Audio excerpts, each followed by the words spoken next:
بسم اللہ الرحمن الرحیم۔ حضور پاک صلی اللہ علیہ وآلہ وسلم شب معراج میں بیت المقدس کی طرف جاتے ہوئے مصر کے قریب ایک مقام سے گزرے تو انہیں نہایت ہی اعلیٰ اور زبردست خوشبو آنے لگی۔ آپ صلی اللہ علیہ وآلہ وسلم نے حضرت جبرائیل علیہ السلام سے پوچھا کہ یہ خوشبو کیسی ہے؟ جواب ملا کہ فرعون کی بیٹی کی باندھی مشاطہ اور اس کی اولاد کی قبر سے آ رہی ہے۔ پھر حضرت جبرائیل علیہ السلام نے اس کا قصہ بیان کیا کہ مشاطہ فرعون کی بیٹی کی خاتمہ ہے اور وہ خفیہ طور پر اسلام لا چکی تھی۔ ایک دن فرعون کی بیٹی کو کنگھی کرتے ہوئے اس کے ہاتھ سے اتفاقاً کنگھی گر پڑی۔ وہ اٹھانے لگی تو اس کی زبان سے بے ساختہ بسم اللہ نکل گیا۔ اس پر شہزادی نے کہا کہ تو آج عجیب کلمہ بولا، رب تو میرے باپ فرعون ہی ہیں، تو پھر تم نے یہ کس کا نام لیا ہے؟ اس نے جواب دیا، رب نہیں بلکہ رب وہ اللہ ہے جو مجھے اور تجھے اور خود فرعون کو بھی روزی دیتا ہے۔ شہزادی نے کہا، اچھا تو میرے باپ کے سوا کسی اور کو اپنا رب مانتی ہو؟ اس نے جواب دیا کہ ہاں میرا، تیرا اور تیرے باپ سب کا رب اللہ تعالیٰ ہی ہے۔ شہزادی نے اپنے باپ سے کہلوایا۔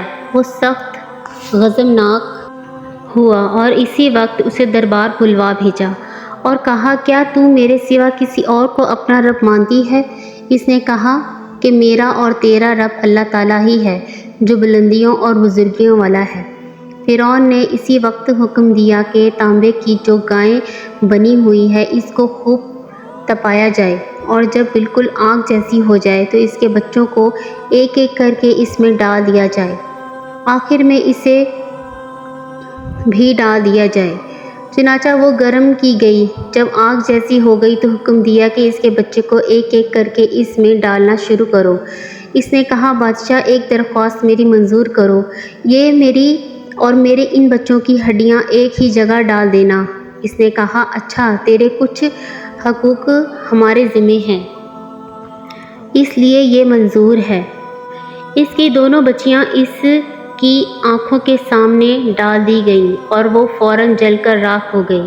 پھر سب سے چھوٹے کی باری آئی جو اپنی ماں کی چھاتی سے لگا ہوا دودھ پی رہا تھا۔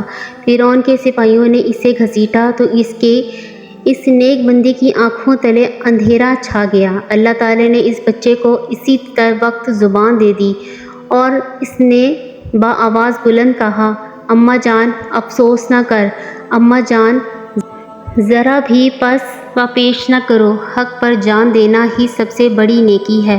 چنانچہ انہیں صبر آ گیا۔ اس بچے کو بھی آگ میں ڈال دیا گیا اور آخر میں اس کی ماں کو بھی اسی آگ میں جلا کر مار دیا۔